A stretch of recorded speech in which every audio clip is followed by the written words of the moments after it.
Hi, I'm Joni Patry, and welcome to my YouTube channel. Well, today I'm going to continue on with the questions and answers. So we have got some amazing questions. I mean, there's so many great questions, and I'm going to continue to do this just because I feel like I can share so much information and help people understand the things they just don't know about Vedic astrology. So the first one I'm going to go with is Anne McCracken. And I know you, Anne. I think I've done your chart many times, but she's asking. I found almost 100% of the time, well, be careful with that 100%, but anyway, that when she's in a birth chart involving a hard aspect of Pluto and Venus, that there's sexual abuse. Well, consider this. Pluto is the underworld. It's that deep, dark essence of things. It's profound. It's huge. And Pluto, when it aspects Venus, Venus is love, it's relationships. So yes, it can, what I find it deals with many times is, yes, it can have sexual abuse because Pluto is very reminiscent of what? The 8th house, which deals with sexual abuse. But it can deal with deep betrayal in love and relationships as well. That's what I've found as well. So I agree with you, but it's not always dire, sexual, deep, dark abuse. And the hard aspect, by the way, I think you're referring to is either the conjunction, opposition, or the square. So, okay. All right. Alphamens wants to know, I have a question. Can you tell us about the upcoming scientific discoveries of 2020? I can't give you exactly what it is, but I know that it's going to involve energy and vibration because the last time that Jupiter K2 was together in Sagittarius was when electromagnetic waves were discovered. And I believe this is going to bring together energy medicine and how we work with vibrations to heal. Because for the most part, we're always looking for a vaccine or a medicine that will kill the virus, such as antibiotics. No, it's something about vibrations and light and energy that we're going to start tapping into. And we already use so much energy to heal, such as radiation. But it destroys the whole body, but it does kill the cancer. And a lot of this, but now we're going to figure out a way. I think it's reminiscent going back to the previous theory of how the Rife machine worked. The Rife machine was when they sped up the vibrational frequency in the body at certain points where there was cancer, cancer couldn't grow and it didn't destroy the whole body. So I know that there's going to be discoveries in the way that we heal, and it will be using medicine. And the discoveries, of course, is how these electromagnetic waves in our world are affecting us. How can we not be affected with so much going on? I think lots of energy, and plus the way that we travel. The way that we travel is really kind of barbaric with engines and fire. There are going to be new discoveries on how to move, such as, forgive me, but I believe in aliens. I think in this vast universe with trillions of suns, there is other life form. But I think there's more advanced life form that can travel. And I think we're going to start using different discoveries with that. Okay, so Banaka, Transylvia wants to know what defines more accurately our native mindset, the moon sign, the moon's nakshatra ruler, the dispositing planets of the moon, all of them. You have to take it all into account. And yes, the position of Rahu and Ketu are going to tell you so much about your destiny, what you're here to do, why you're here.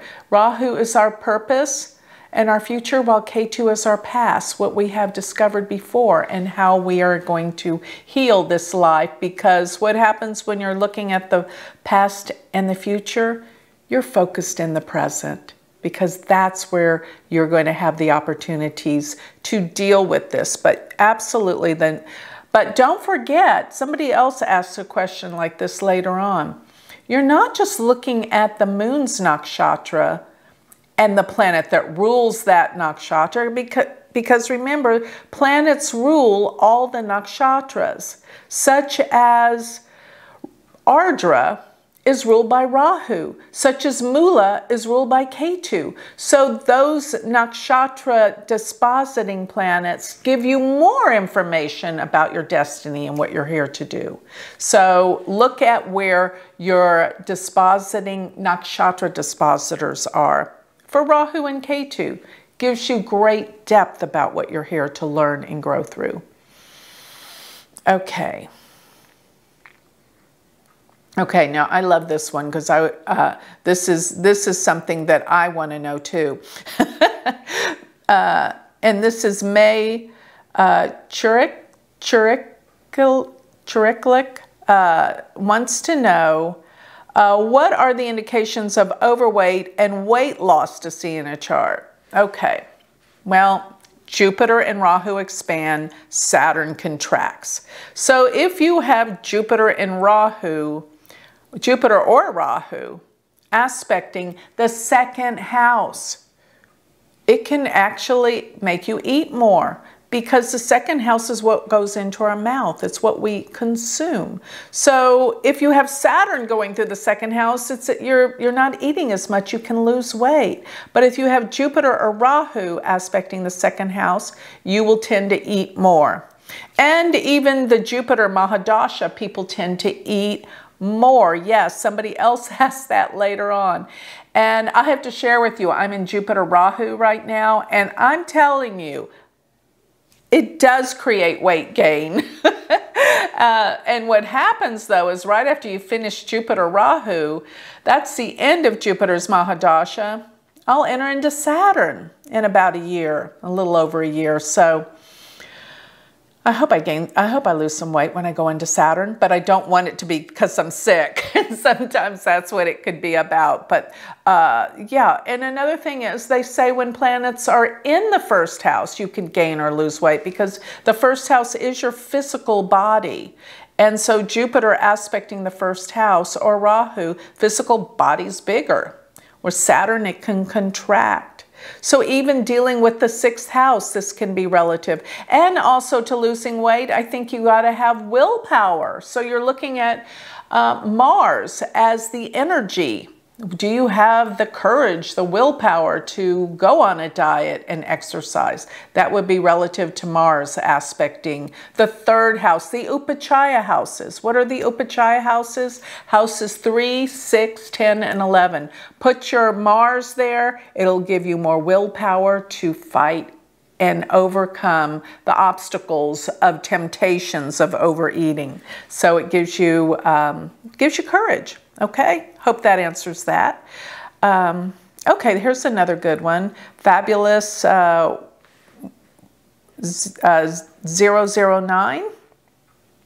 Knowledge about retrograde planets in the Lagna chart, how it affects the houses, the person, and the dasha period. So retrograde planets are going a different direction than all the other planets. They're different. So there's something about it. And yes, there is something from a past life that was incomplete that you came back to complete when you have a retrograde planet. And another thing I find that when a planet is retrograde relative to what part of the body that planet rules, you could have some deficiencies or health problems dealing with that planet, such as Saturn can deal with the bones, the teeth, Mars is the blood and circulation, the Sun is the heart. So, of course, the Sun's never retrograde, but I was just giving you some of the ideas of what body parts that the planets rule. But a retrograde planet, when you do go into a dasha, and that planet's retrograde, yes, it is delayed. The effects are always held back and delayed somewhat. When a planet is retrograde, it reverses the energy of that planet. And it actually makes it quite the opposite sometimes. Because if you have an exalted planet that's retrograde, it may behave as a debilitated planet. Likewise, if you have a debilitated planet retrograde, it can actually act like an exalted planet. So that's another concept. Okay, this is a good one. This is woo-wee. Well, I want to ask about the Vedic Western confusion. I have 5 planets in Aquarius in Western, and that fits. But Vedic, I have 6 planets in Capricorn. Well, let me just say, it's not about all this personality stuff. I don't know how people have been so, I guess it's just an easy concept and people attach to it. So you think you're those personalities. But astrology is so much more deeper than that. It's mathematical. Here's the deal. You may have all those planets in Capricorn, but Saturn, the dispositing planet of Capricorn, probably tells the whole story of what you're all about because it's the dispositor. Let's say Saturn goes to the 11th house. The 11th house is much like Aquarius. So you're going to have all these Aquarian tendencies that you associate with this type of personality. So it's really where the planet's rulers are. It's where the dispositors are and what houses they're in. If you have 5 planets in the 11th house, it's going to be very much like the 11th sign Aquarius. And if you have, let's say, some people have asked me, you know, I resonate so much like Scorpio, but I become Libra. But I have all these qualities of Scorpio. How can that be? I go, well, are your planets in the 8th house? That's the energy and the vibration that will be perceived as scorpionic energy, the 8th house. So it's the houses, it's the rulers, it's the aspects. And on top of that, always read this from the moon. Make the moon the ascendant. If those 5 planets fall in the 11th or the 5th house or whatever house it falls in, and then where is the dispositing planet Saturn? How does that manifest in terms of what house it's in, what planets it's with, all of these variables, the aspects, and the divisional charts? It's so much more than I'm an Aquarius, you're a Capricorn. That is so surface. It's just not real astrology. Okay, so Galinda Manulova. Can you tell us more about how you determine a person's exact birth time? Well, many times, if I don't have a birth time, I'll just look at the chart from the moon, making the moon the ascendant. But then there's those people that definitely want to know their birth time. I can rectify it. Rectification is such a process, though. I take like at least 10 experiences in life, and I see where all the planets are transiting in these major events in life, and I have to make it fit according to where the ascendant should be. And yes, I do this, but I'm telling you, I put a steep price on rectification because it is so time consuming. Sorry, but it just really is. And plus, I've got to make it all the dashas fit and all of the divisional chart, the navamsha fit. It is time consuming. And it takes a lot of patience, but it can be done. So if you really, really want it accurate, it can be rectified. But sometimes if it's just between 2 ascendants, I can ask specific questions where I can figure out exactly what ascendant it is, or even with the navamsha. Okay, so let's take one more. Okay. All right, this one. Valentina Nakalovia wants to know, I wonder how to predict the real estate market trend. These days, many people are concerned about it. Yes, I do think real estate's going to go down in price. Why? Because with this coronavirus, I mean, a lot of people aren't going to be able to afford their homes. They're going to go up for sale. So it's going to be a buyer's market. But when you're looking at real estate, always look at Mars. Mars is the karaka, meaning indicator for real estate. If it's strong, if it's powerful, that's what you got to be looking for. is it transiting through a particular sign or house? But Mars has been extraordinarily powerful lately in Capricorn, but it's with Saturn. They are arch enemies. So that's where the markets are going through a big transformation.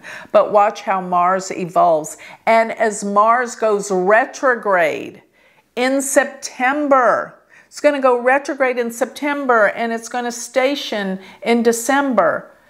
That's going to be when the markets, real estate markets, really fall out. So if you're trying to sell your house, better get it done now before that happens. But if you're trying to buy a house, get ready. Here it's going to be a buyer's market. So with that, I think I'll close this section of question and answers, and I'll continue on later with more. So remember, if you want to learn Vedic astrology, take this to the next level, go to my university website, check it out. It is University of Vedic Astrology.com. Or if you'd like a consultation and you'd like my free newsletter, go to my website and sign up, which is galacticcenter.org. Thank you.